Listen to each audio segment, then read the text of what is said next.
You can have all the realizations, spiritual realizations up here you want, but until it translates into an embodied, actualized, lived expression, it's you ain't got the whole thing. But unfortunately, if you're in your mind and you're identified with your ego persona, with the personality, hi, I'm Cate Montana, I'm in television now, I'm a writer, and I did this and I did it. If you're still identified at that level, then you think you got it and you ain't got it. Welcome to the Consciousness of the Way. I am your humble servant and Sifu, Taoist Master San Qing. And guess what? It's another day. It's another incredible day, as if it's Christmas Day. And I've come down to the tree, and what has been given to me about this incredible being, the universe has heard my calling. And I would like to introduce a conscious explorer, Cate Montana, to the very podcast today. And I'm so grateful you're here, my friend. Welcome. Very nice to be here, San. I really appreciate the opportunity to converse and see what shows up. Yeah. I mean, what I would like you to do is just share a little bit of a backstory leading up to this very moment right now for the audience. Oh boy. Okay. Material girl up until 30. Did everything I was supposed to do. Get a good education, don't do too many drugs, get a great career. I was in television production with the networks for 16 years. Had a great career, great husband, great house, two, foreign cars in the garage, blah, blah, blah. I was miserable. I did everything, I did society's success and happiness formula straight up till 30. And I was like, well, this didn't work, and I'm confused and unhappy and conflicted and da da da. And the only other pathway was inwards. I'd done everything exterior. So back when I was in my 30s, I started on the investigating New Age spirituality because the regular Christian religion that I'd been raised in as an Episcopalian hadn't impressed me overly. Growing up, there was so much dogma and so much fear in the church.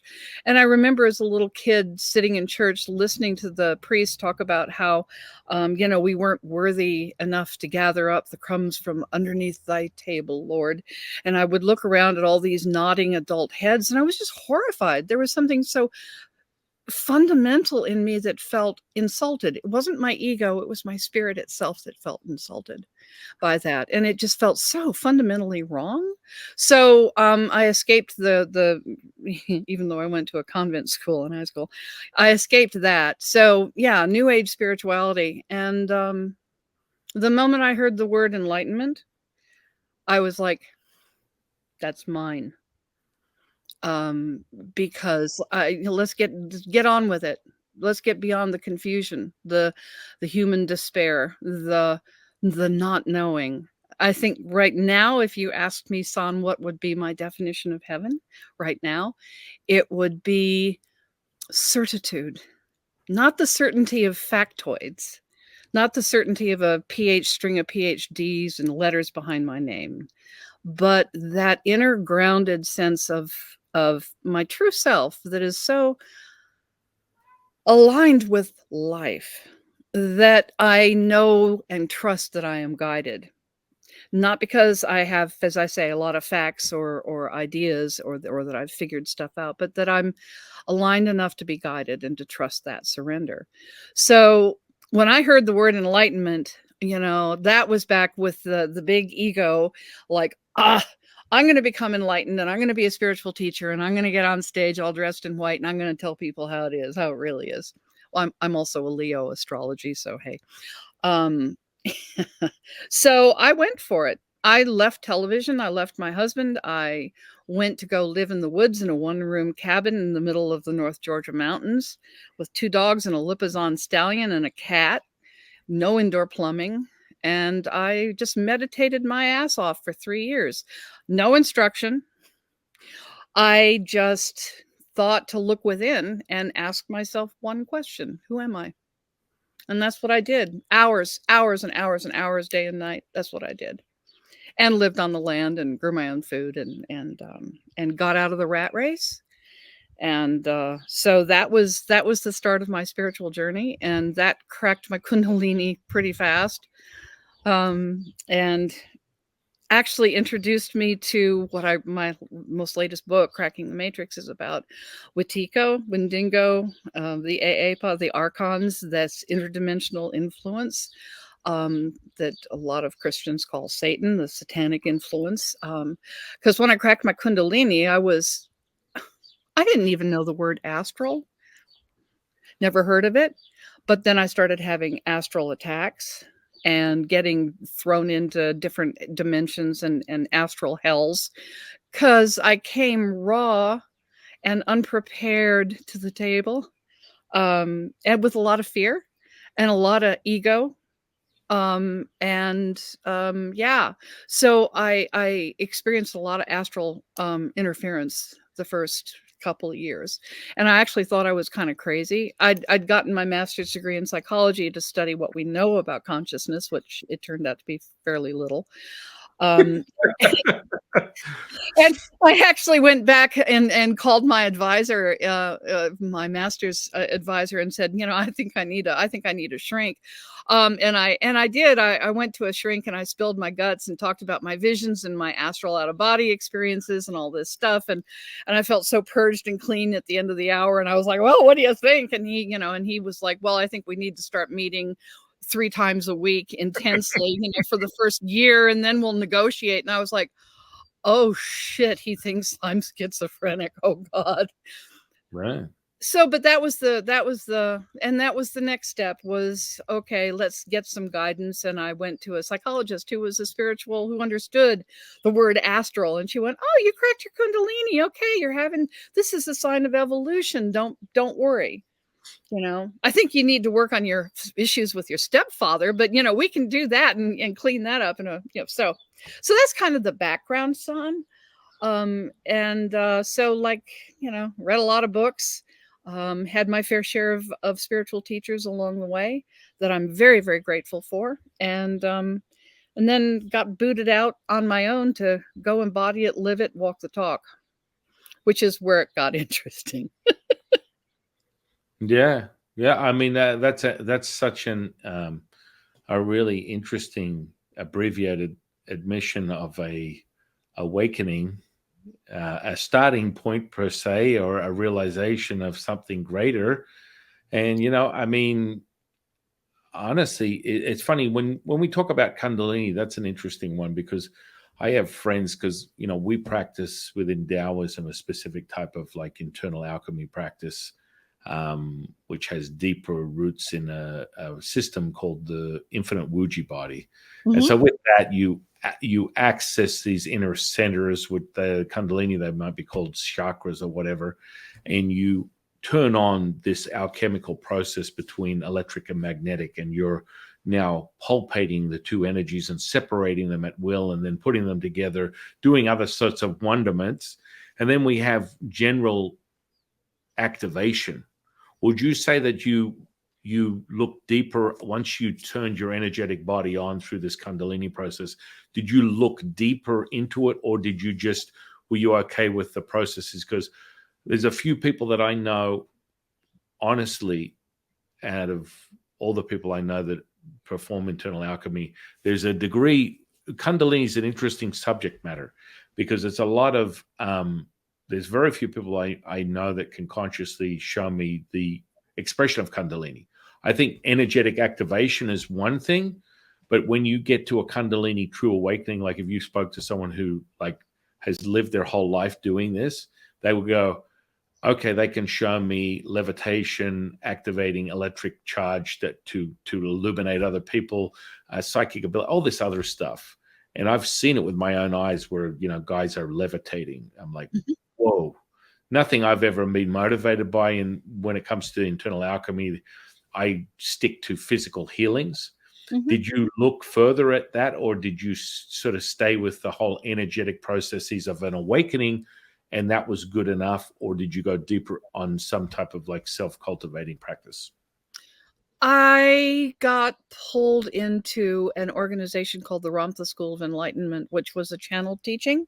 This was Mm-hmm. back in the 80s. Channel teachings were hot back in the 80s and 90s.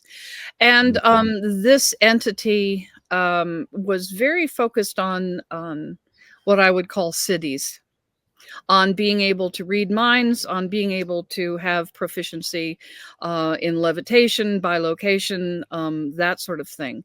Ramtha was also the being that actually brought the whole conversation of the scientific evidence of consciousness and energy creating the nature of reality, how thought impinges the quantum field.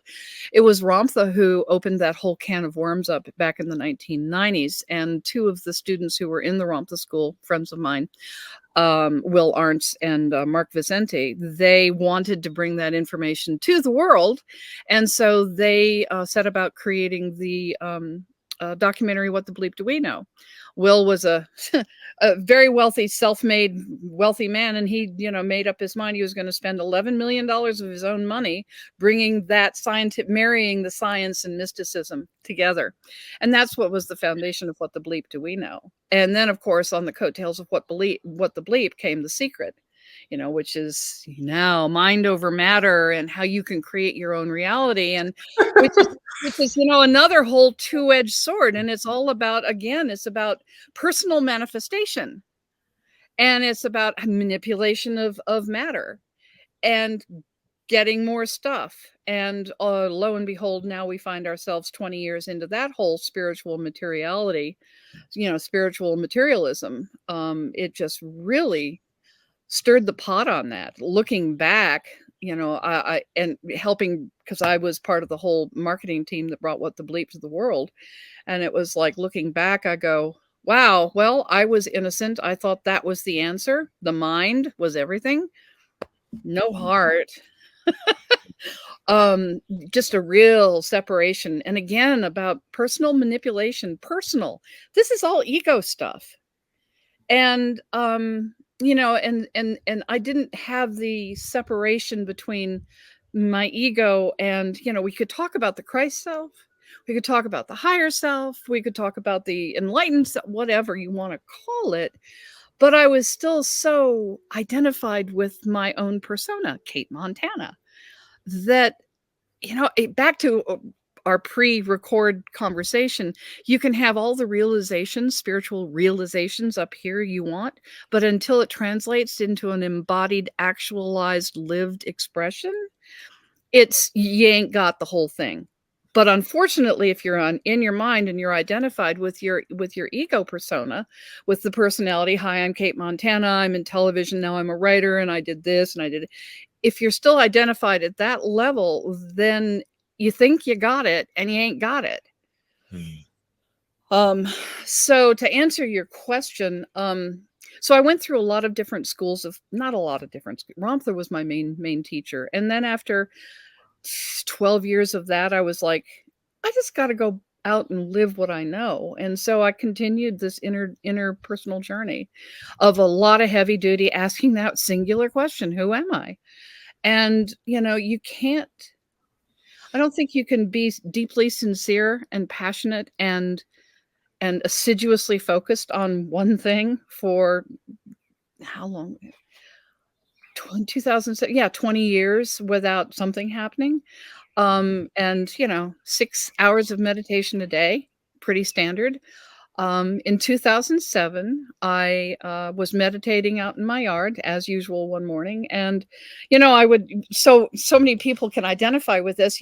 For so many years, for 10 years, I would go into bliss and a sense of oneness, and that felt in that expanded sense of not me, and everything was all good.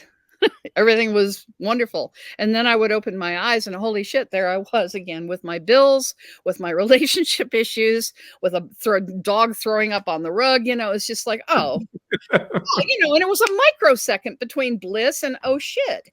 And so this back and forth between these two realities drove me really crazy for a long time, son, because I couldn't, I even started writing a book called The Two Realities, because I was like, how do I balance, how does this come together?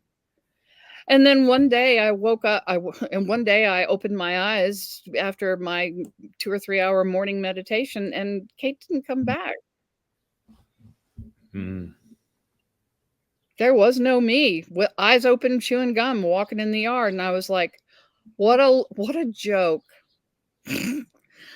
I think enlightenment has to be the biggest cosmic joke going, because it's just like the whole drive that Cate had to become enlightened is just like, oh, enlightenment is the absence of Cate. Oh, the no personal self whatsoever, just the expanded awareness of being alive and I am. And so that experience last, and it wasn't an experience. I'll say I had that enlightenment experience for the I had that enlightenment experience. That's not accurate, because there was no I to have the experience. There was just experience. And I think that lasted about 3 days. And then literally I could start feeling the neurological network called Cate Montana, the personal identity, start to reweave and refire in my brain. And um, it was horrifying. It was like taking a star and putting it in a closet and then closing the door and then making the closet smaller and smaller and smaller. And I knew in that process of the reweaving of Cate as my primary identity, as my identity, my identity, that there was nothing I could do to stop the process, son, because the moment I had the thought of, oh, I need to change this so that I can get back to that, I was already out, gone, long back in my personal little box. And so I knew there was nothing I could do. There was not a damn thing I could do to reverse the process or do anything. I had to just live. And since that happened in 2007. So that was, boy, 14 years, 15 years ago now. And it took me years to come back from that 3-day journey of not Cate and to reconcile being Cate again and navigate that. It was confusing and depressing, or confusing and depressing are very small words for that process. So would you want to come back from that? I mean, the question is having identity. Mm-hmm. For me personally, I teach people to realize that you get handed your personality for a little bit of fun and excitement, but you can also separate yourself like underwear, take it on and off. And Mm-hmm. within this space that I teach internal alchemy, that bleeds into manifestation, magic, healing, all these types of things, Mm-hmm. spiritual enlightenment, awakening, all that kind of good stuff. Yeah. But you can actually not have to surrender your very sense of self to be realized as a high state of consciousness, a part of the collective, part of the oneness that we speak of. It Absolutely. can be, you can have, I like to say it, have your cake and eat it too. Yep.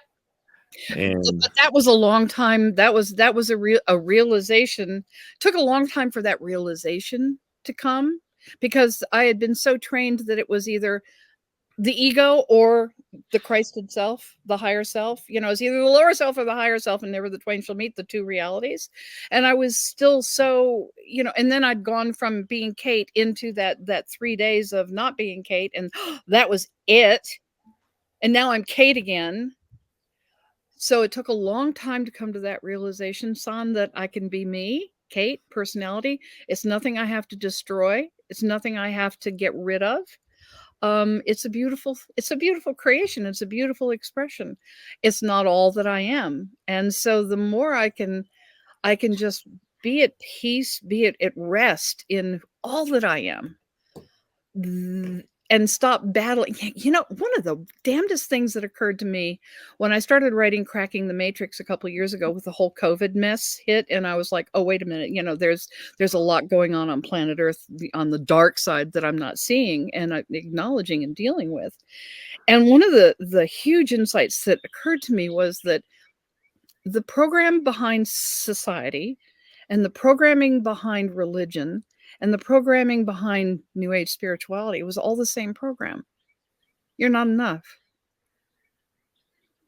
You're not enough. You're not, whatever you are isn't enough. If it's the social network, if it's the social matrix, I'm not rich enough, I'm not pretty enough, I'm not sexy enough, I'm not thin enough, I'm not successful enough. If it was religion, I'm not holy enough, I'm not pure enough. Oh my God, I lost my virginity. What am I going to do? I had sex out of marriage. Oh my God, I'm not enough that way. And then the whole spirituality, I'm not positive enough. I'm not my Christ self enough. I'm not loving enough, whatever puerile idea of love we're holding. Let's go there. Oh, that's an interesting one. You know, I always tell people it's like love is probably the baseline of where you want to start because it's so subjective. It could be razor blades and bunny rabbits to one person and unicorns and rainbows to the other. I mean, let's be honest. You aren't ascending. It's like a resonance that you get to an awareness, from my perspective. Yeah.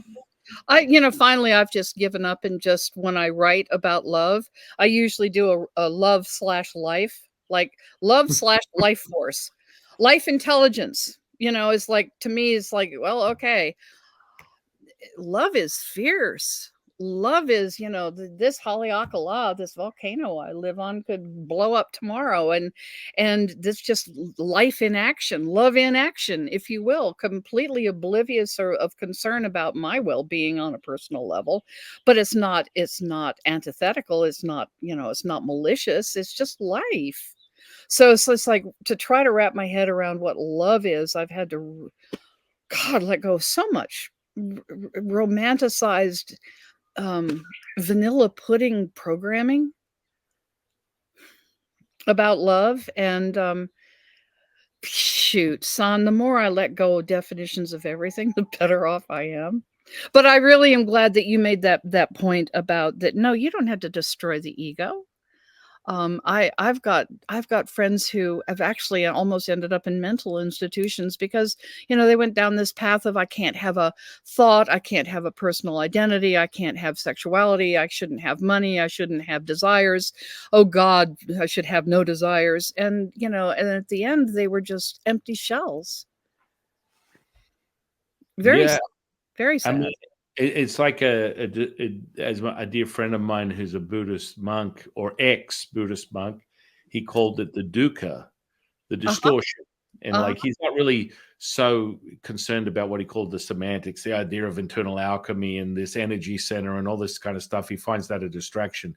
When that's silent, then he finds the ability to observe the dukkha and not participate in the dukkha. And that's his journey. That's what he appreciates. But I mean, it's like it really is this sort of like punishing yourself. I mean, I came to that conclusion very early within this alchemy process that my teacher Latsu, that I tap into on a minute by minute basis and gives me insight.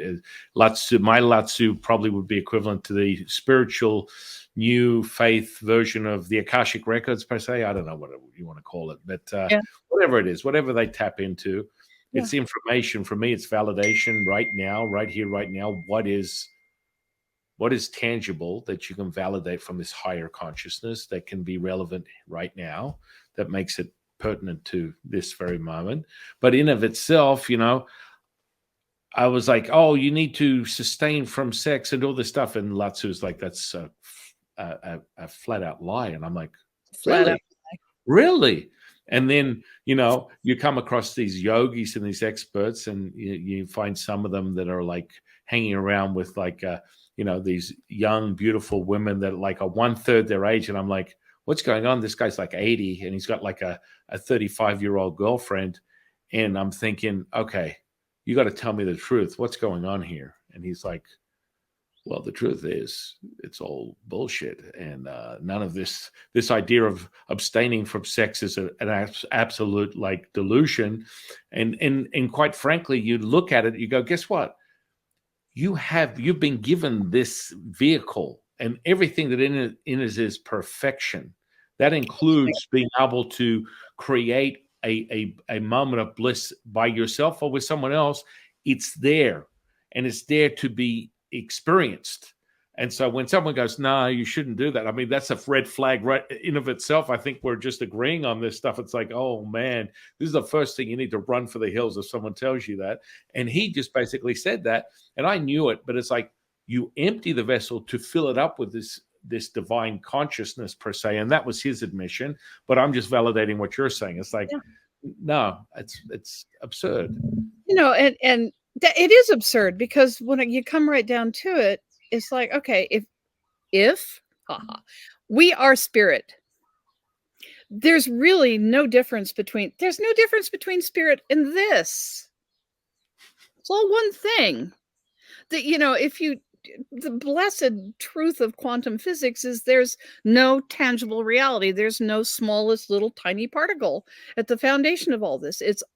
Everything is energy. So once you get rid of the physicality part of it as something separate from spirituality, which we've been entrained into, that bifurcated program, again, polarized, and it's all the make wrong. Again, back to the same formula, whether you're social consciousness or religious or spiritual, you're not enough. You're not rich, thin, spiritual, enlightened, pure, non-sexual, whatever you're supposed to be. And then there's this endless formula, whatever teacher you're talking to, that gives you, we'll do this, say this, wear this, eat that, don't do this. Then you have a formula, and it's that you've got to follow. And if you are, if you don't wake up enlightened 6 weeks later or 16 years later, it's all your fault because you didn't do the formula right. And it's you have daddy issues or mommy issues. You got mommy issues. That's why you're not enlightened. Don't you get that? You haven't dealt with your family patterns. Well, anyway, yeah. And so there's this endless, fruitless taking you away, trying to self-improve. This whole self-improvement thing, whether it's social, spiritual, or religious, is a game guaranteed to keep us like a rabbit running, like those greyhounds running around the track following a mechanical rabbit. You never get there. You cannot become what you already are. Touchdown. Your spirit already. Your life already. Your perfection manifest, as we would say within Taoism, already. That means that you don't have to recreate the wheel. That's right. That's back to the whole doingless doing thing. Or within we do. Thank you, Frank Sinatra. Yeah, or within Taoism, we call it effortless action, effortless effort. Yeah.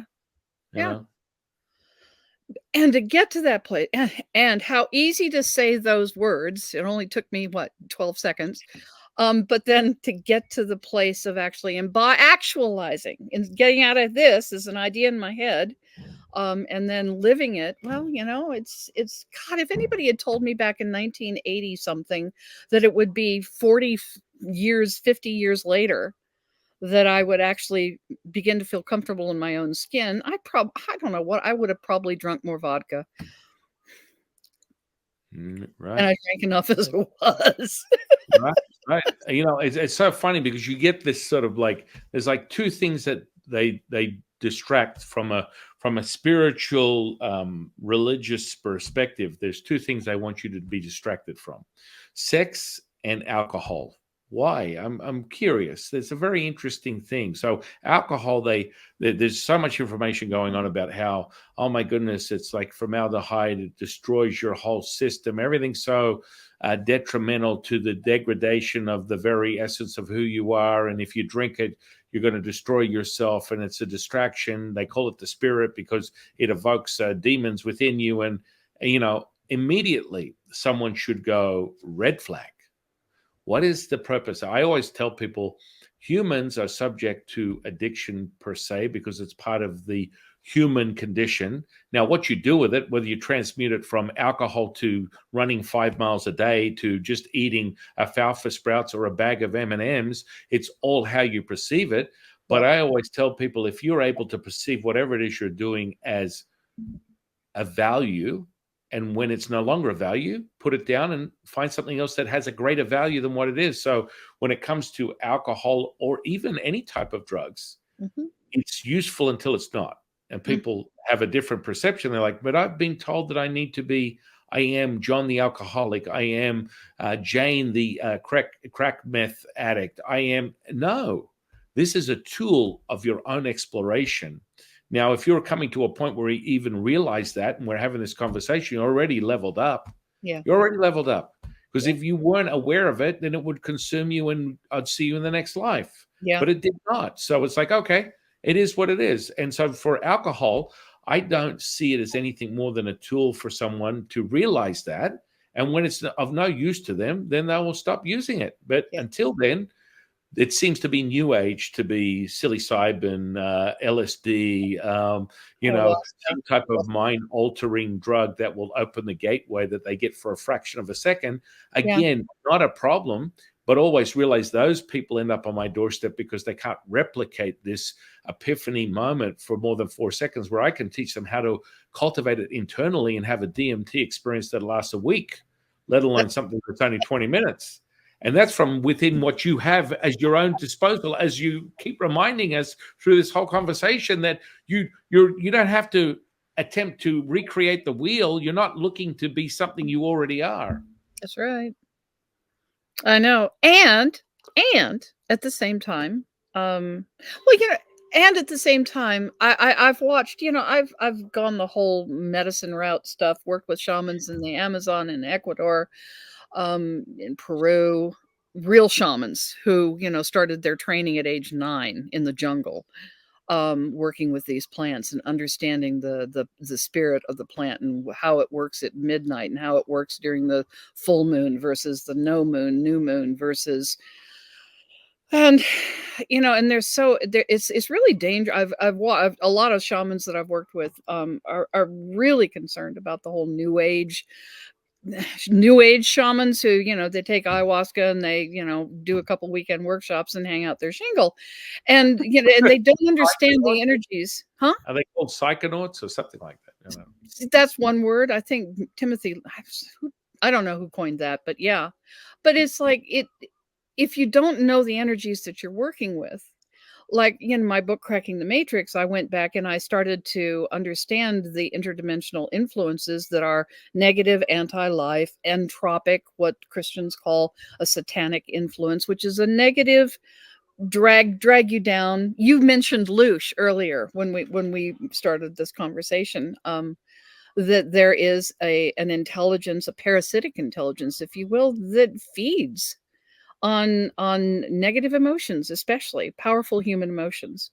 It's so, we look at the world around us and the level of confusion and chaos and conflict on so many levels now. And you know it is, again, I have to keep going back to the COVID years, so all that spiritual teaching and all that understanding and all that meditation and all of that, and then to finally look at the world and go, wait a minute, this has been 2,500 since Buddha came, 2,500 years since Buddha brought the teaching of enlightenment, and it's 2,000 years since Christ brought the teaching of love. And we're like elephants in quicksand, sinking fast. What the hell is really going on? Why aren't we getting it? Why is it apparently such a, why are we in the condition that we're in? And it was like, that's when I finally had to look at, well, what other influences are there that I'm not taking into consideration? Where else am I giving my power away unconsciously? And and so much of that was, of course, the Christian religion is, the fear of Satan and being bad and wrong and going to hell. It's such a ludicrous story in a way that we can ignore that. So, and I also had to look at if there really is an intelligence on this planet. And when I looked and researched, there was like, wow, every culture on every continent going back thousands and thousands of years has a name for this parasitic intelligence, non-physical intelligence. The Greeks called it the archons. The Hawaiian kahunas call it the eepa. The North American Native Americans call it Wetiko, Wendigo.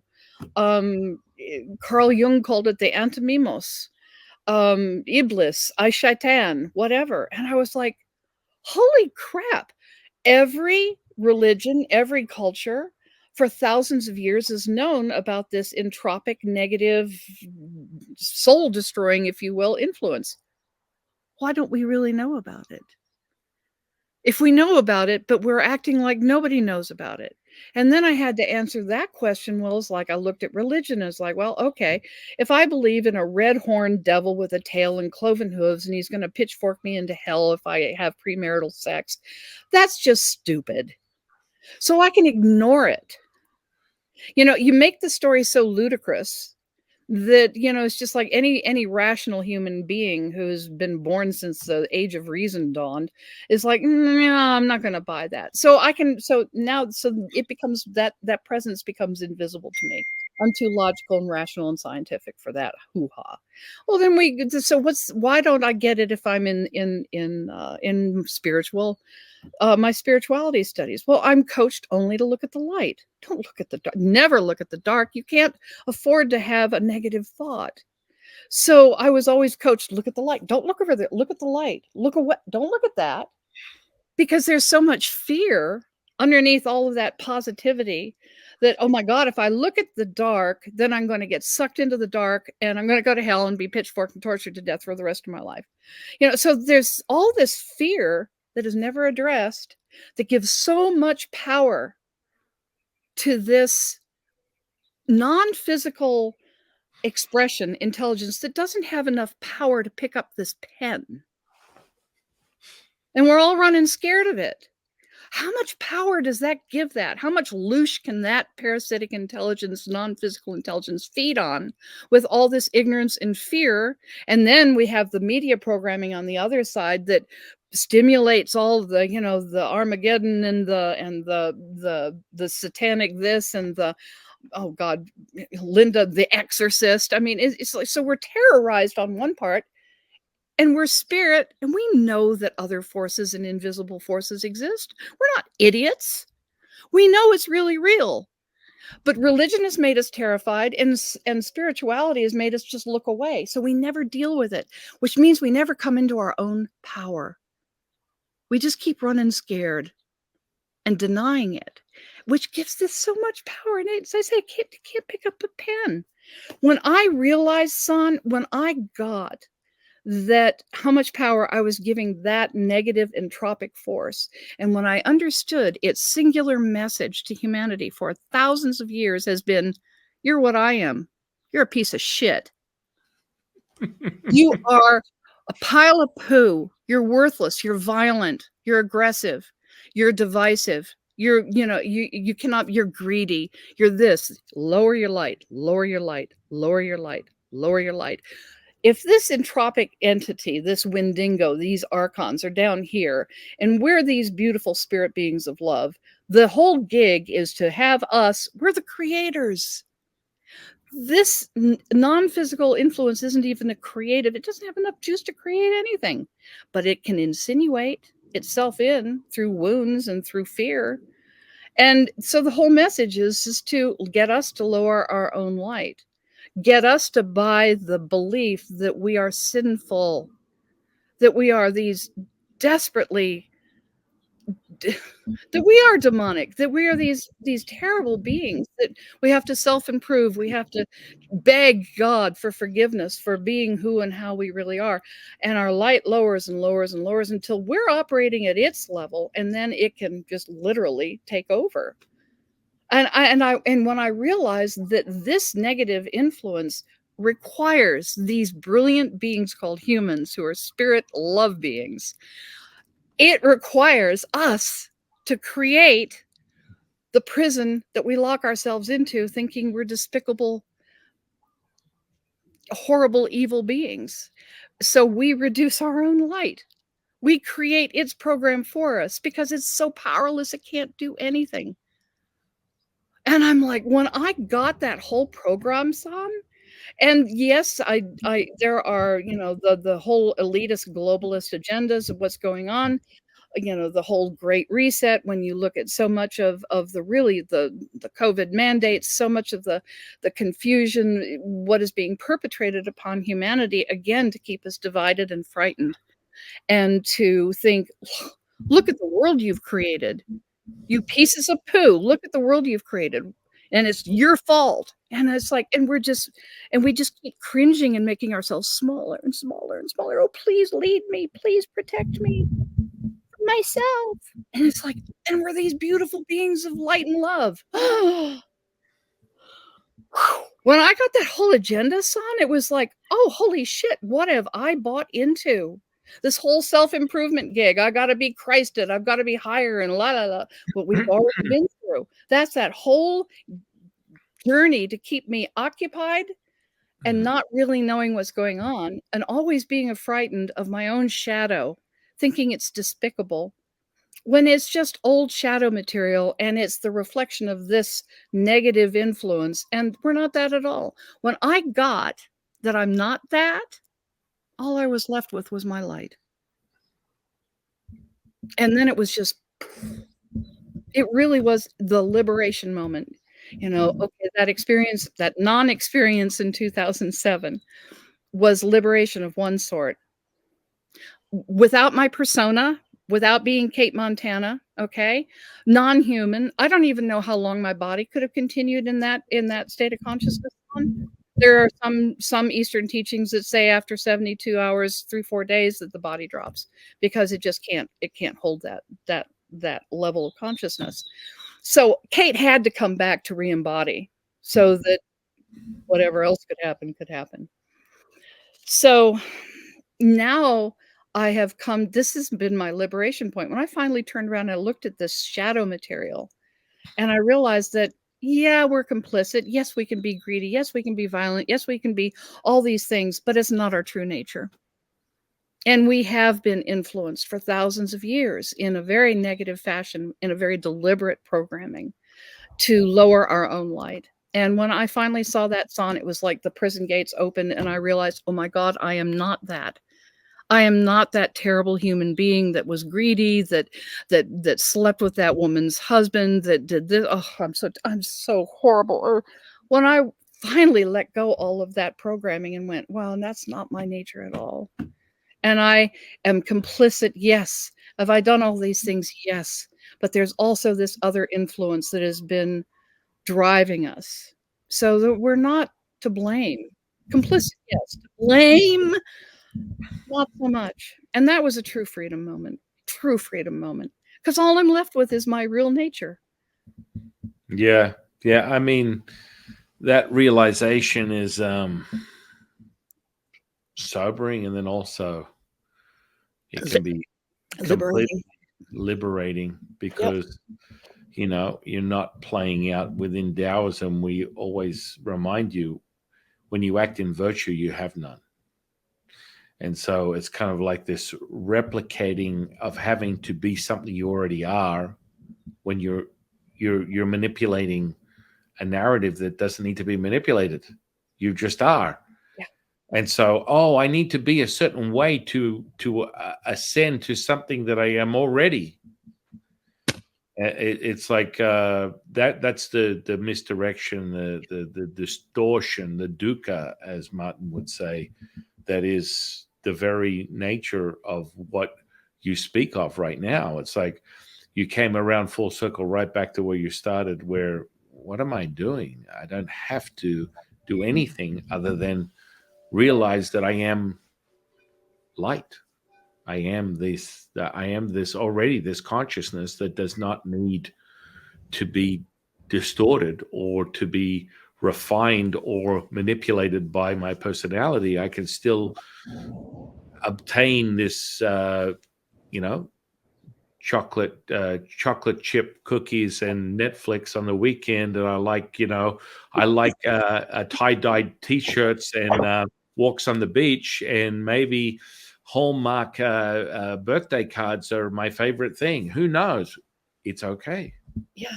Well, and here's the other side of the joke is that I realized that not only, that endless chasing the rabbit around the track to become something you already are, so it's impossible, so you're in a hamster wheel forever, was how I have been assiduously steered away from my body by religion. Okay, I got to be pure. I can't be sexual. Oh my God, da da da. So don't eat, fast, starve, whatever. Oh, the loathsome body. the pill bug body. And then the whole spirituality gig was get out there to God, get out there to your Christ self, get out there to the light, go. I spent decades going out of my body. And how shocking to realize the true pathway is down and in and not up and out. When it was about embodying this. Again, this isn't physical. This is energy. This is spirit too. There's no separation except in your head. When I when I really started trusting my body some, and if I really don't meditate anymore, but just body awareness, being grounded in my body. Living here on Maui it's a very grounding place energetically for me. So it's been I'm sensing things. Psychic information is now embodied information. The body doesn't lie. The body is actually one of our greatest truth tellers. The body doesn't know. The mind can lie all day long, but the body knows, don't go there. Don't accept that job with that person. Don't take that shot. Don't eat that. Don't go there. The body knows. So the more I'm learning to trust my embodiment, the more whole I become. Because that divide that we have been assiduously programmed into 6 ways from Sunday for thousands of years, spirituality, religion, you name it, across the board, that division influence is there purposefully. The more I can let go of that and get in my body and love this place, all of it, the stronger I become, the more empowered I become. Because it's not just my power, it's the earth's power, it's the earth grid, it's universal power, it's nature flowing as one through this vehicle, no separation. Yeah. That's infinite, that's eternal. Yeah, I use a model like this. It's first person, third person, and then no person. And when you're no person, place, person, or thing, you can embody everything instantaneously. The present moment is about all you need. Mm-hmm. And then, of course, you can, access information, witness physical healings, manifest, do whatever. You don't need to go dust off The Secret to find that out. No, and you don't But, have to read a book, and you don't have to eat something special or take something to right. do. You gotta abstain from sex and meat and foods and this and that, and don't drink this and do that. And oh my goodness, it does. It was sort of a realization that I had almost immediately back in those days, 30 years ago. It was like, hey, I'm still witnessing physical healings and I'm doing all this crazy stuff with energy. Yeah. And technically, my desire for, bonding with, the opposite sex never changed, yet I could witness someone's physical flesh heal before my very eyes. Just had a T-bone steak and I witnessed a healing. Yeah. And I, found company with someone else. Hey, I don't know what's going on here. This is weird. I'm supposedly this is not supposed to be able to happen right now. This is really weird. Yeah. Well, the more bifurcated and the more formulated and the more obsessed we are with doing things right, and everybody is so unique. Everybody's path is completely unique. What are how many billions of people on this planet are there? Well, there's that many billions of pathways. Right. I mean, I drank like a freaking fish for decades. And it was a year ago it left me. I literally woke up, well, actually 10 months ago. I think it was last May. I literally woke up in the middle of the night. I mean, I've to the point where I didn't drink very much, but I literally woke up in the middle of the night, sat up in bed and went and it was just, I felt it leave me. And it was like, this is no longer serving me. Yeah. Yeah. And it's effortless. So, I mean, I didn't quit alcohol. Alcohol quit me. There was no longer frequency specific. It was effortless. There was no having to do anything. And so that goes right back to what we just spoke on. It's like it's a tool until it's not. There you go. Alcohol kept me from feeling all of the trauma from my childhood and kept me safe until it became a hindrance. Yeah. And until I was capable of feeling it all. Right. Until I was capable of going into my body and going back and looking and feeling that 6-year-old and that 13-year-old or whatever, and it's like and I'm strong enough and grounded enough and safe enough in my own being to experience that, let it flow through and leave me. So, I don't wanna suppress anything. I'm not interested in any drugs, alcohol, nothing. The just being more and more aware of life in this body is like it's intoxicating. It's intoxicating. It's like, whoa. And it's so amazing, son, that it's all the freaking opposite of what I was taught. Right. Right. Again, not up and out, not up there, down and in. Right. Right. You know, uh, I mean, this goes on and on and on. And I mean, a lot of that, yeah, up and out and realizing you are going within yourself. We use this within Taoism. We always, there's a part of the scripture where we remind people it's like, remind the man who's never left his village, remind him he's seen the world. Interesting. Yeah. And you don't have to go anywhere to realize that, you know. You know, I think my mother sort of freaked out the first time I mentioned to her, and I said, "Well, when you realize you are not of this body, what can harm you?" Mhm. She was like, "I don't want to die." No, that's not about it. No, you'll get there. You'll get there, mom. Don't worry. You'll get there. You'll slowly move into that. It's like, I don't want to die. And that's generally a reaction that most people have when I share that with them. It's like when you believe you are not of this body, what can harm you? Yeah. Nothing. Yep. Nothing. Yep. And that's a process that takes as long as it takes. It might take Mm, 5 minutes for somebody, it may take 50 lifetimes for somebody else. right. No telling. But, the best advice I've been able to finally come up with is, again, back to this whole embodiment and sensing being really in the body is it's my truth teller. It's like my lodestone. It's the way shower. It's just like, so I just go where God, I hate this whole spirit out there moves me. No, this feels right. I'm going over here. It feels right to do this interview. Cool. Doesn't feel good to do this interview. I'm not going to do that. Right. I and it's so singular, and it actually is pretty simple. But boy, have we been trained not to accept simple. No, no, you go, people go by judgment.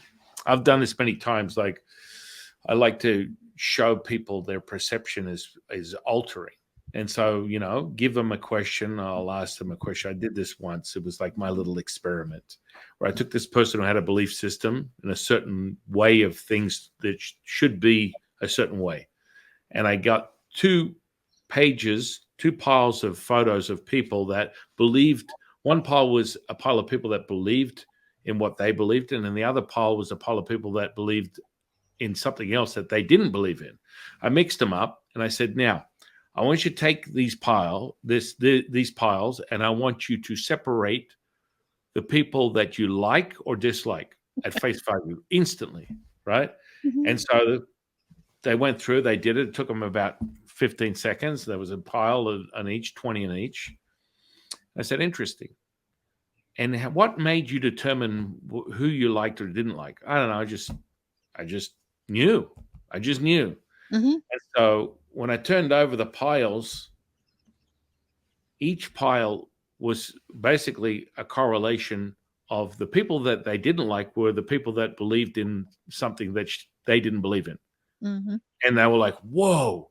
And it just so happened to use a simple measure. I just used their belief system in political affiliation, right? Mhm. So, and all they did was they were blown away that in 5 seconds they could pick people on face value, how they looked, that was able to determine that these people believed in what they believed in and these people did not. And the piles showed them to themselves. And they were just like, whoa, this is how humans or how we perceive things Mhm. is by this sort of like you've integrated this belief system on how you think things are supposed to be correlated by your value system that is steeped in another perception of reality that can be, as Martin would say, dukkha, distorted, because this is how we all see things. We're all distorted. We all have our own perception of reality.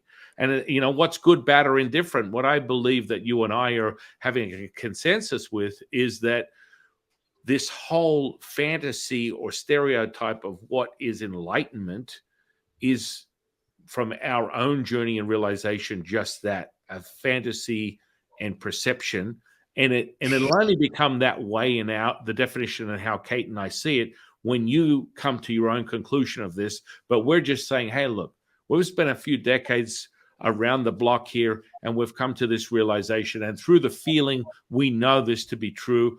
Perhaps maybe we're just offering this to you as a consideration in your perception of reality, that maybe just in the offshoot chance that you might want to receive this information and perceive it that way, that it could come in. Just a thought. What are your thoughts on that? We got you there, Cate. Are you there? Yeah, I'm here. You're back in the game here. I got you. So you were saying, because you blinked out a few times. Basically, we were just talking about the realization, how people perceive things, and that, you have to have this certain way of thinking. Cate, are you there? You're back in the game. I can see you. Yeah. Yeah, I got you. I got you right here. And so just basically agreeing with you on how you were just notioning and realizing that, I had to go around the world to come back to where I was originally standing, to realize that I didn't have to go anywhere at all. Yeah. Does that make sense? Oh, yeah. Very much Dorothy and the Wizard of Oz. Yeah. But you got to do what you're pulled to do. Right back to what you said, I was just agreeing with you. It really is. But again, I think what we must preface to the audience is everyone's own realization, but always realize that there are no coincidences. If you're sitting here observing and listening to this very conversation, then it's a moment for you to level up in your own consciousness and come to, hey, wow, maybe, I could possibly take from their very experiences and realize that I don't have to endure this perception of pain and suffering to a degree of absolving and dissolving my very self to come to a heightened state of consciousness. Just a thought, just an offering. Just an offering. And the very fact that we're conversing, you're the offering. Yeah. I'm the offering. The energetic, the energy of the consciousness is the offering. That's the whole, you sit in satsang and not a word has to be spoken. It's the energy that's communicated. Mm-hmm. Yeah. No, it really is.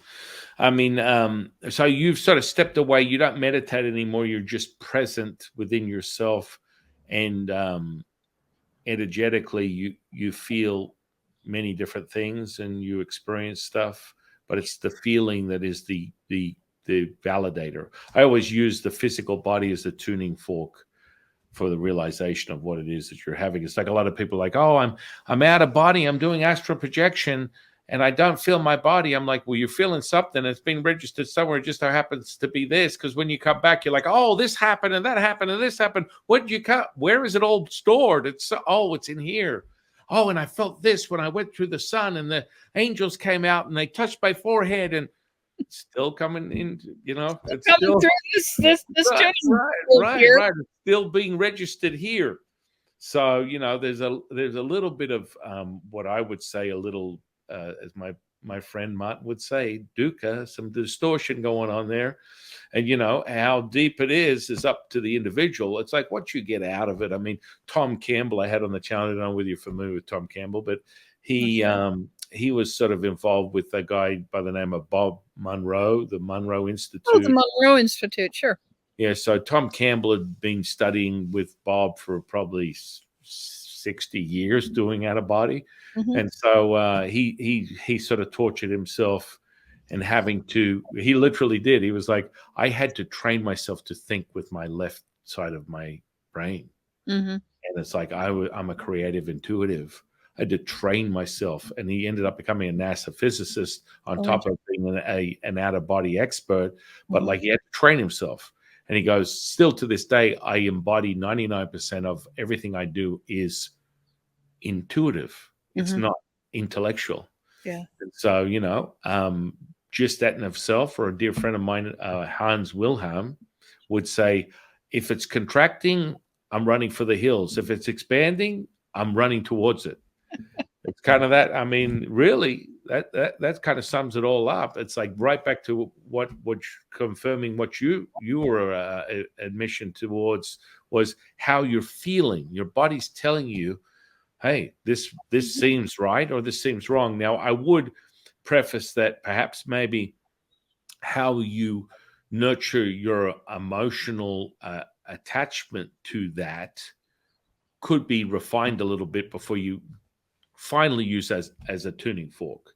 And when I say that is because if you're using fear as an emotional register to what is and what isn't, Right. that can be distorted because if we had to sit down and mommy didn't give me 3 hour cookies and a chocolate glass of milk when I was 5, and that made me really sad and fearful of certain things, then you bring that into your very simulation. So sometimes there is that moment where you're getting the distortion. Does that make sense? Well, yeah, and that's, that's part of the whole growing up and dealing with the hand you've been dealt and all the experiences and the trauma and the whatever is to finally begin to discern between old wounds and trauma. The whole process is to, God, how do I say this without more formula? Um, is just this identification of what's running you. So it's just like, okay, I'm feeling fear. Instead of, oh, I think I'll have a second vodka and tonic or a third or a fourth. Oh, okay. Oh, I'm gonna go into this sucker. Well, okay, fear. Well, there's anxiety. Okay, there's anxiety. Oh, there's sadness. What is it? Where? And start free associating and what's coming up. And it's always a message. It's always an opportunity. This Mhm. is something that needs to be cleared. This is there for a reason.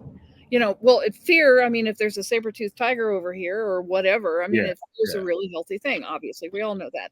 But again, it's a matter of learning to not be afraid of what we're feeling, and again, not get out of the body and not in storyland, la la. Oh, I'm just gonna white light it and everything's gonna be fine.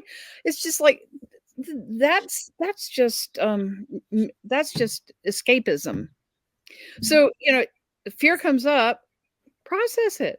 You don't have to spend endless days and years, but just like be willing for the information to come over up and out, Yeah. and so that we know what's to the best of our ability in any given moment, what's really running the show. Mhm. Am I picking up a clear signal here about, yeah, go this way? Or am I running an old pattern?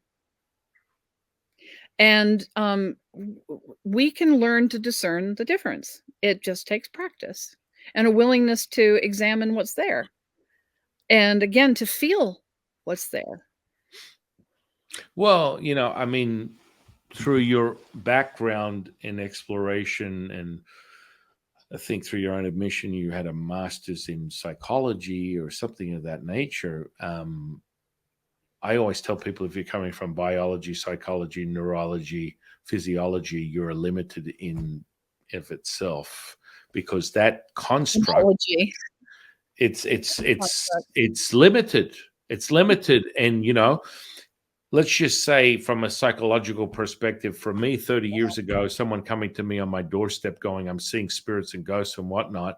Mhm. Everyone else has suggested I go to the local loony bin and be admitted because I'm having a psychotic episode. And I'm like, Yeah. oh no, come with me. I'll help you out. And now today, everyone is a confessed spiritual communicator, channeler, healer, whatever. But 30 years ago, that wasn't going on. So there wasn't a place or a refuge or a community where you could sort of like sound off on coming to a realization, well, what is this? Is this a psychotic episode as they've defined it? Or am I hearing voices?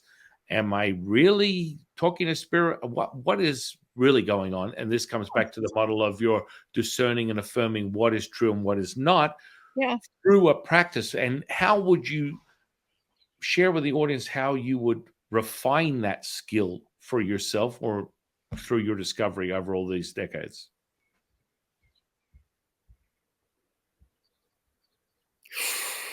Well, being quiet enough to be able to feel what's really going on, to be not constantly on your phone or in front of using media. Um, get out in nature as much as possible, barefoot ground. Mm-hmm. Again, be quiet and available. Be accessible to what's going on and not be afraid to feel what's going on and to feel what comes up and let it inform you, and then it'll go its way. And to call that a trusting the body process, it's just energy. It's information that's showing up in any given moment. And to, again, back to our programming, what society, what religion, what spirituality, it's not to trust ourselves. We're taught not to trust ourselves. So to start rebuilding that inner self-trust is an enormous journey. And so, I feel like I've gone all the way, let's just say, around the world in 180 years, and to come back to where I started. So it took all of that for me to get here, to sit here and look you in the eye and go, just simply be quiet enough to just listen and feel and not be afraid of yourself as much as possible. And if you're afraid of yourself, okay, well, what is that? What does that feel? Is to let it track and let it inform you, and it will. I'm a huge believer in sincerity, son. If you're truly deeply sincere and passionate about wanting to know and be all that you can be, then if that's your passion, it's inevitable. You're gonna run into yourself. you, Yeah. you can't dodge the bullet. Um, and so to yeah, I'm a huge one about setting aside time. As I say, after 25, 30,000 hours of meditation, it's just like it left me. So, but I am quiet a lot. I spend a lot of time just sitting on my ass on a rock on the side of a mountain, just listening, just feeling, Right. allowing what needs to show up to show up. And, I've never been a visual psychic, eh, kinesthetic knowing has always been my forte, if you will. But I'm watching the more I'm grounded in my body and the more quiet and just open and available I am, that more and more psychic information is starting to just flow and make itself available. Because I'm letting down the boundaries, the identity, the all the ideas, all the formulas, and just sitting and being. God, it sounds so simple, and it really is. But Well, again, well, 180 years of all out there to get here.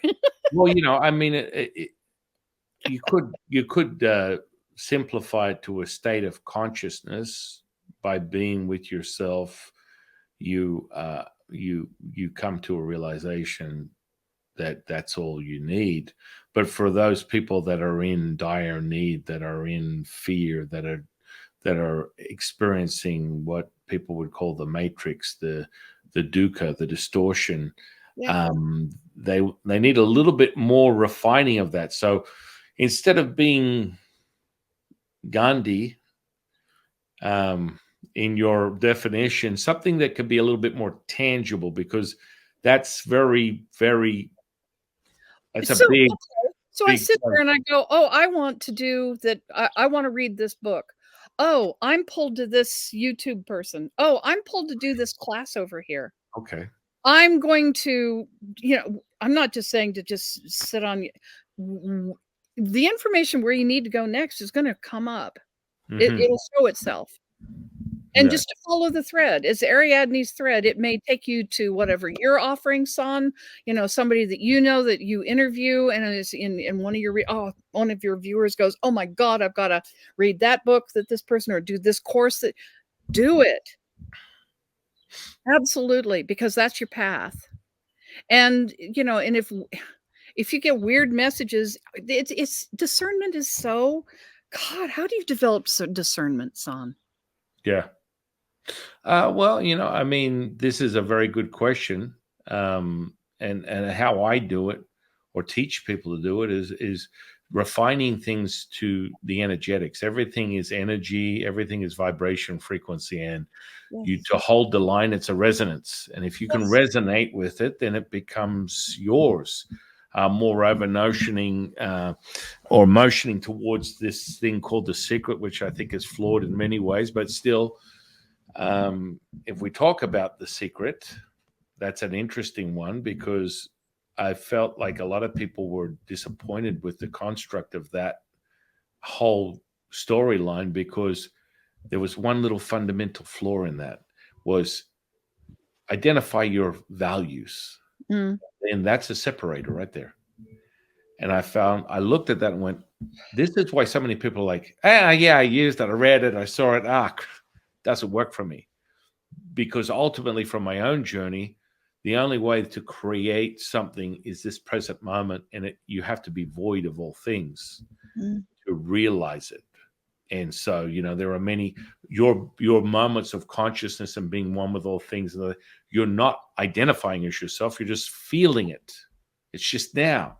Yeah. It's not, you're not sitting there having a dialogue going, well, what am I going to do? You're like, no, the now moment is I'm going to watch this movie. I'm going to gravitate to this YouTube person. I'm going to go down and do a walk on the trail, or I feel like going to the yoga studio, or whatever it Or the is. bar. Right, or go to a bar. Absolutely. I feel like selling everything I own and buying an RV and traveling. Oh my God. Mm, Everything, normal in my paradigm says, don't do that. That's crazy. But I really want to do that. I've oh, really always wanted to do that. oh, besties! Follow I that. think I want to do that. Only I have 6 kids and a wife, so that's probably not going to happen. Pack them all in there. Get a Yeah, big I RV. mean, I want to do that. That sounds brilliant. That sounds amazing.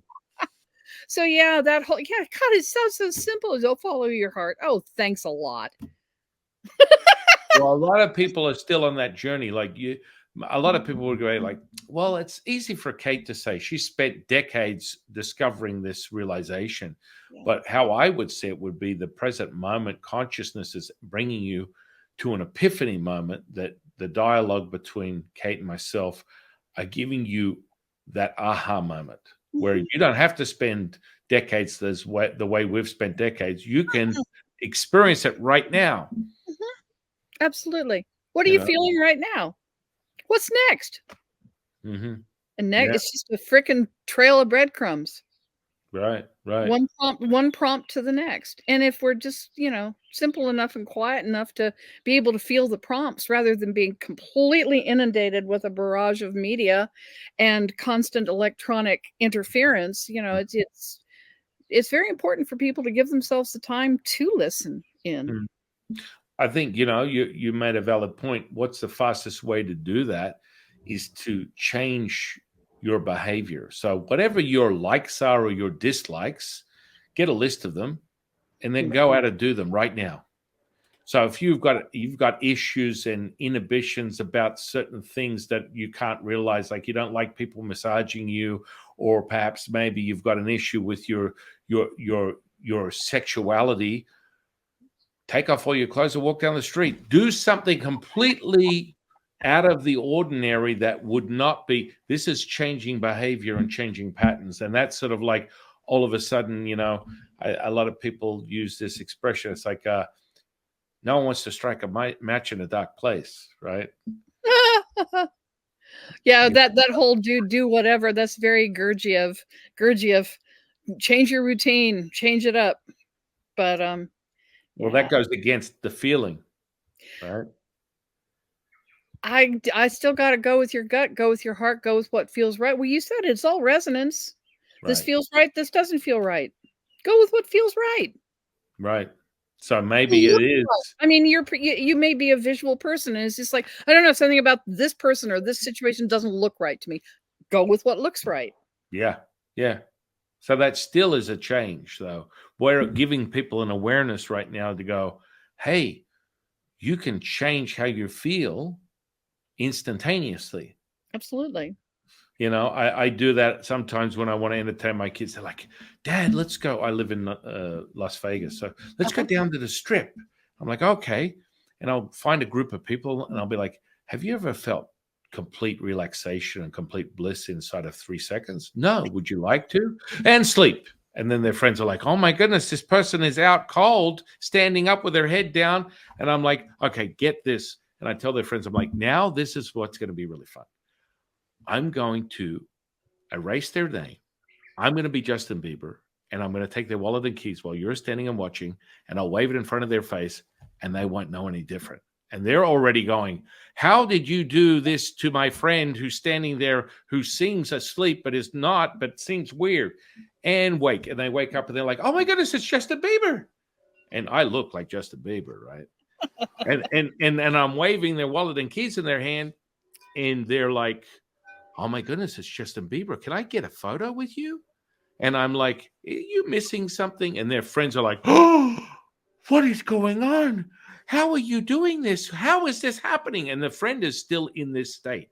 It's a state of another state, a different state. That means that you can change how you perceive reality at will.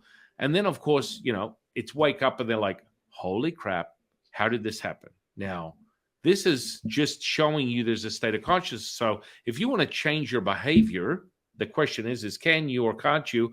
I use that as a tool to show you that you can do anything if you just take a second, a fraction of time.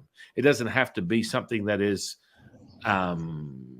controlled or not controlled. It's Yeah, still, it's so interesting because yeah, and I'm just doing a thought experiment here, yeah. going, if you do that with somebody, if you really approach somebody who's incredibly just calm and centered and in their body and very present, Mm-hmm.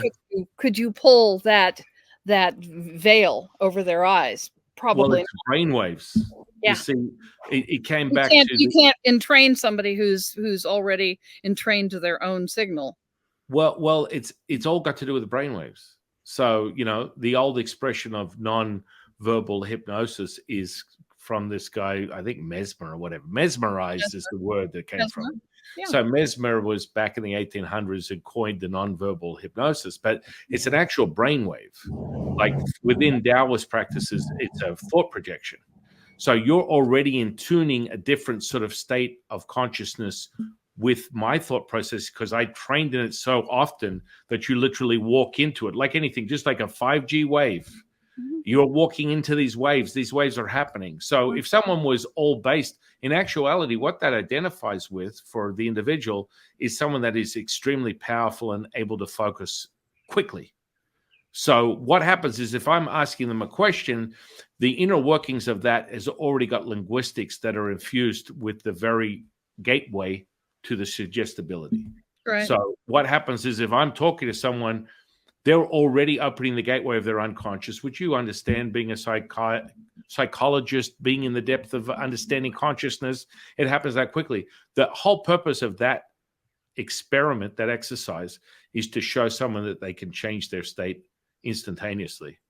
And what you do is you go, oh, I've felt that before. I've been there before. What does that mean? That means that do I have to be a slave to my emotional state and have that control me and be distorted by something that will be fear-based and be completely in fear of my own shadow, and that I can change the state I'm in? I don't have to be angry and choose anger over my loved ones, choose anger over my self-worth, choose anger over the homeostasis of my body, because that anger is like a distorted, twisted state of emotion that will basically destroy And me. well, then those are the frequencies that are being pumped out over the 5G and the Wi-Fi and the airwaves and the messaging consistently. Be Sure, afraid, be very afraid, be very sure, afraid, be right. conflicted, be angry.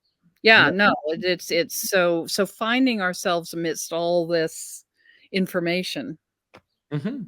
And so, you're 100% right. And I go right back to Tom Campbell and I had this agreement. There's a low entropy or a higher entropy level. Mm-hmm. And so the low entropy is little to no distortion. And that comes from being in a state of, in his category, ultimately the blanket statement of love. And that frequency, that ascension can be variable, as you and I have both agreed. It could be razor blades or bunny rabbits or something else until otherwise noted, because it's a resonated frequency that, in my opinion, you have to obtain that. So it's not universal until otherwise recognized through your own realization that you get to this universal idea of love. But within Taoism, we go, okay, well, what is love? That's a scalar that Yeah, comes it's not an towards. idea. Love isn't an idea. No. It's a state of it's life itself. It Right, is the universal consciousness. Yeah, right. yeah, yeah. So And when people have a distorted version of it, they're not really there, are they? no, as I say, if you can have a lot, you can have a lot of ideas about love, and think you're operating in a field of love, and not be operating in that at all. You can be operating in a distorted program. Yeah. I mean, just before this podcast, I had another podcast, and we were playing with energy, and the particular guest, I got her to do this little exercise I love to do because it's the present moment. It's take an object, any object, and I get them to feel the weight of it. Then I get them to put it down on the table. Then Mhm, I infuse it with this frequency. They pick it mhm. up and go, oh, holy crap, it's 10 times the weight. What happened? Uh, Well, it's just a frequency. And now it's imprinted with that frequency. And your eyes are open. I didn't tell you to sit in the lotus position. I didn't tell you to imagine what it's going to feel like or where you need to be in this certain state of consciousness to conjure up this feeling. No, because that to me is not repeatable. right. I go by experience. I go by an experience that you're having that you're consciously aware of. And so instead of um, suggesting, because human beings are introspective and analytical in their nature, fear-based until otherwise noted, because this is what people have perceived as their human condition, which is this imprinting for thousands of years with an instinct of survival, reproduce and live another day. Or intuitively, you might be run by theories of life itself from some narcissistic ego-driven individual by the name of Darwin. Darwin's theory 300 years ago, where he's suggesting certain things, and they're like, what are you saying, Shifu? What are you saying? And I go, have you ever used the expression survival of the fittest? And they're like, yeah, absolutely. Well, that came from this guy.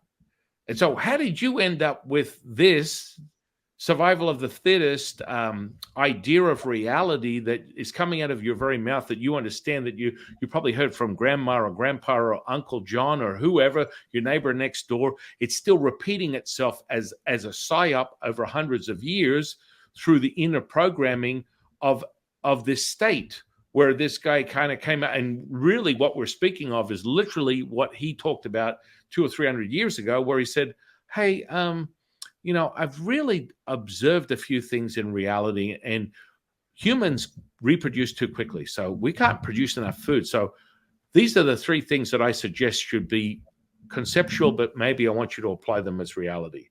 We need to create homeostasis in the planet Earth. How do we do that? Famine. How else do we do it? War. How else do we do it? Disease. A virus, perhaps. I've never heard that one before. And all of a sudden, we're living these very cycles of things that, just like spirituality, atheism, religion, people are going through these thought processes and believing that they're all theirs, and they're not at all.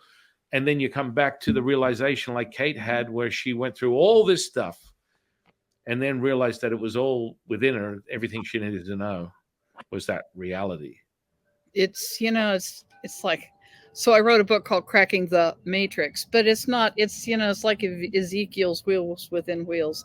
There's not a matrix. It's infinite matrices. We've got the matrix of physicality. We've got the matrix of gender and sexuality. We've got the matrix of science. We've got the matrix of politics. We've got the matrix of economics, lack. We've got the matrix of religion. We've got the matrix of spirituality. It's like the programming is so intricate, son. It's so interwoven. It's the whole veils within veils within veils. I am in a completely different reality than I was in 2 years. Well, I'm in completely different reality pretty much every 6 months anymore.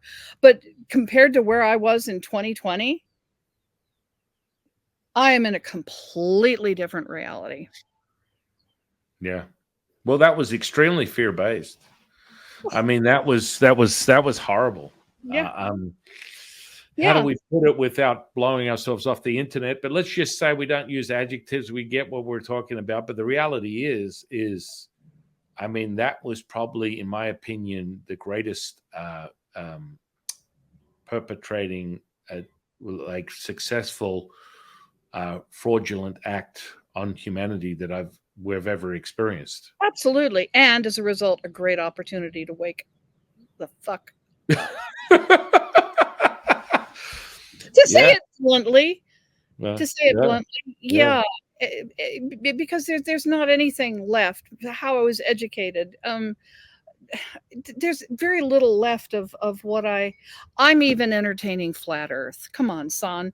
I mean, because there's elements of certain things that just don't make sense. The more I start to scrutinize Yeah. and look at Yeah. things, and everything that I've just been told this. The original root Latin translation for education is educare, which is translated to lead forth from. That's what educare means, to lead forth from the student that which is in them that needs to be led for. Whereas what's your passion, what's your joy, what's your ability, what's your innate inherent gift, you lead that's what education is supposed to be about. But no, we have education that's a tortilla press. You will believe this, and you will come out stamped like this, and you will have all these belief systems. And then this is like, I've had a lot of conversations with people about, well, do we have free will and choice? And it's like, yes, of course we have free will and choice. Well, But if you're so programmed that you never question, you really don't have a choice. You just operate out of the program. well, let's just use our dear friend that you're probably familiar with, Bruce Lipton. You ever heard of this guy before? Of So course. his theory of measuring consciousness would be everyone's working 5% consciously, 95% unconsciously. Now, so many people go, "There's no way to measure consciousness." Whatever. Look, let's just realize that between the conscious and unconscious process, until otherwise noted, you're working against the odds, quite frankly. Realizing the universal a construct of your heart beating and your breathing is autonomous in of itself. Guess what? Okay, we got this started, and this is a good starting point. But you know what you know, you don't know what you don't know. So when people turn that end of year realization, I'm going to lose 5 pounds, I'm going to find the person of my dreams, I'm going to make $1 million, all this stuff, and a week into the new year, they're back struggling with a bottle of Merlot, and they're a bag deep full of M&Ms, and their best friend is Netflix. All of a sudden, what happened? You said you're going to do this. I don't know. I just Yeah, and what's the program driving that need to change so superficially anyway? Yes. I mean, it's like, etc. Yeah, yeah. So getting out of the matrix is like, wow. That's And once the veils start to drop, and then we get into the body and start trusting our deepest selves more, and listening more intently, and trusting our own inner guidance, and then we become more empowered, and our free will blossoms, and then we can make changes. Until then, we're operating out of the old program, the old paradigm, and trying to wrestle with the devil, if you will. Let's try to fix what's broke. No, let's be who we really are, and see what happens from there. Yeah. I always tell people, if you're emotional, you're suggestible. Well, if you're not You know, emotional, and you don't feel, you're dead. So it's like, it's this knife well, edge. it's that catalyst, right? It's like you can be blissful. I walk around absolutely high as a kite. Someone asks me, how are you? It's good to be me. Hmm. And there, I stay there. It's like I manifested my reality to have my 6 kids and my wife around me 24 hours a day. I literally, that's all I do is either guide someone in a level of their own consciousness awakening, however that might be, an awakening, or just realizing who they are is just fine. However it is, that's all I do all day long. And it's as if, what is this guy? He's a very lucky individual. As Tom would put it, he goes, I bet I don't know you that well. We've just become friends, but I could guarantee you that your life is kind of effortless. Everything kind of just falls into place. And yes, Tom, it's actually very true, but that always has to do with the state of what you believe. And your belief is the only truth that you need to be concerned with.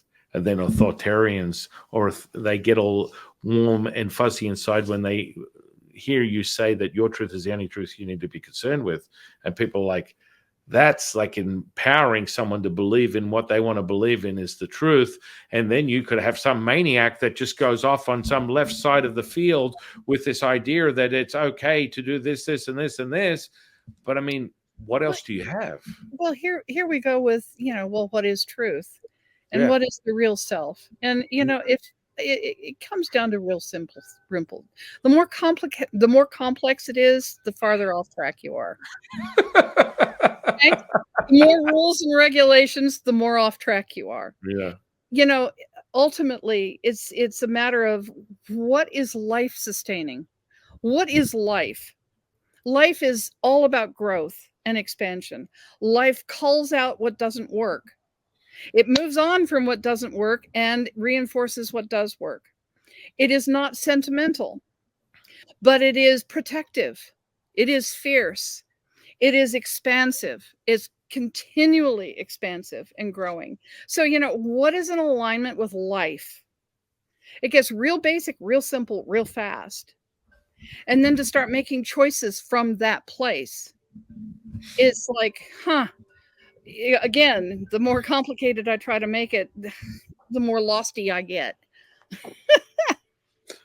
So, what would you say, having been on this journey for many decades, what's the summation of your realization of what is your truth right now? And, when someone says absolute truth, start running in the opposite direction. But let's just say your truth, through your observation of all things that you've discovered, and you're on how many books now? You're on your fifth, right? Yeah. Incredible insight and information and understanding the nature of reality.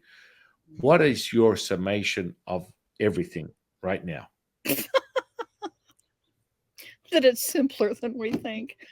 And the mind ain't where it's at. God, I hate. I'm a really good, solid left brain person, so it's hard to say that, but it's true. And as I said, it is. The more I can align with life, the more I can feel life force flowing through me. That's going to guide me where I need to go on this stream. The life stream will take me where I need to go. Um, I'm not anti AI. I'm not a troglodyte. I'm not anti technology or any of those things. But unless you are aligned in consciousness, unless you're aligned with the life force itself, then it's going to be an anti-life, entropic, negative, very destructive, conflict, unpleasant reality. Hmm. So again, God, basic, simple, simple, simple. Get in the body, listen to the body, listen to your heart, follow the heart, follow the heart, follow the heart. Follow what feels right for you, no matter what. Hmm. That's the path through the labyrinth. I don't know any other.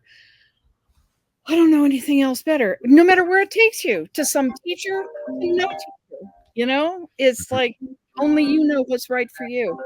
And the more we can align with what feels right for ourselves, the more empowered we become, not as a personality, but as a conscious being. in our infinitude, including in this body and in this personality. So simple is as simple does. Stupid is as stupid does. So with that, coming to that point of realization, Yeah. how do you offer the solution to the question, what is? The question, what is what? What What is is? What is? Well, it's always what is, and it's always related to the individual. what So is? if you had someone came to you and asked you this question, what What is is? the nature of reality? What is the true truth of all things? What is the absolute truth? Which people love to go there. And People there, love to in go my there. opinion, there is no such thing. But hey, look, What a waste of time. I mean, if you want my honest answer, what a waste of time. Be here fucking now. woo! What are you feeling now? That's what's real for you now. And the less head games we play, the less we go into those airy fairy, obscure, philosophic, nihilistic, whatever you want to call it, places, the better. Because it's distracting from here now. What am I feeling? What is my relationships like? What is my life like? How do I feel in my body? Am I augmenting life? Am I feeling alive and vibrant? Or do I just want to like curl in a freaking hole and drink vodka all day? Where is my attention going? Where are my energies going? Where are my choices taking me? To make those assessments and see if I'm aligned with the life force with spirit force. God, I'm getting I'm getting thirsty. It's like it's basic. It's basic. And we don't want to do basic because basic is boring. We've been taught all this stuff. We're supposed to be of all this fancy shit in our heads. No. So God, just the more plain spoken, the more simple, the more aligned with what is. We know what life is. We know it's good for our kids. 90% of parents, no, 87% of all parents know that letting their kids watch violent video games is detrimental to their mental, emotional, and spiritual health. And yet we do nothing about it. That's not aligned with life. We pay attention to what the FDA and the CDC and the WHO is trying to mandate and shove down people's throats. Pay attention. Is taking that jab in the arm aligned with life, or is taking vitamin D and quercetin and zinc and going to bed and resting and aligning myself with what's life-giving? Is that going to take me through hard times and epidemics? Eating whole foods, growing my own food, drinking pure water, those are all aligned with life. Getting off the internet, putting down the freaking phone. Put this down. The answers aren't on here. These are all simple, aligned, life-giving actions and decisions that people can make for themselves. But we're taught not to. The answer is over here. It lies with me. It lies in my book or your book or somebody else's book. It's inside. That's aligning with your life force and your choices and empowering yourself. So, yeah. I love it. I love it. Well, this conversation has been quite something today. I will ask you, though, Yeah. before we do leave the audience, Yes. what is your definition of consciousness? I don't really have a definition anymore because it's so fluid. It, It's so vast. It's so I have so few answers anymore, San. And the fewer answers I have, the better things get. Because it leaves more room for something else to show up than the answer that I think I have. You see, just the conversation that we've had, your gift and insight in all these decades of searching for this enlightened state of awareness, and then you being able to reveal to the audience in your own admission and realizing that I didn't have to go anywhere. I came back to point A. After I went around the world 30 times, I came back to the only reality that can be validated is myself. Yep. And finding that within myself and all the discoveries, all the things that you have experienced. And the truth is, the truth lies within you. And no matter what, whoever has an answer, you can take it or leave it, however you perceive it. But that is the truth that will be resonating here. Yep. And You'll know it. And you'll know it. yeah, Trick is to learn yeah. to trust it. Well, I just think your insight is just extremely powerful. That this conversation is so in depth with an understanding of information that can help others to realize who they are just through this conversation that we've had. It's been really powerful, really, really powerful.